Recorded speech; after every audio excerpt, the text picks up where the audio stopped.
నేను చావను, సజీవుడనే యెహోవా క్రియలు వివరించెదను అంటున్నాడు.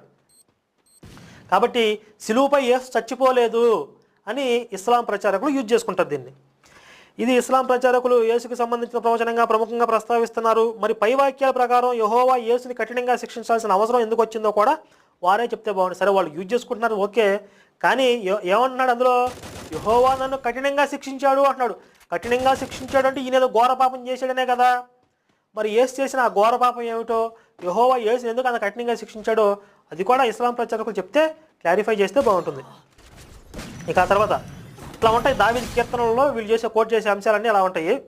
ఆ తర్వాత యెషయా 53వ అధ్యాయం చాలా ముఖ్యమైన భాగం ఇది. దీని గురించి ఒక ఆసక్తికరమైన విషయం కూడా ఉంది. విజయప్రసాద్ రెడ్డి గారికి నాకు జరిగిన డిబేట్లో యెషయా 53వ అధ్యాయం యేసు గురించి కాదు అని రుజువు చేస్తే నేను కూడా శివశక్తిలో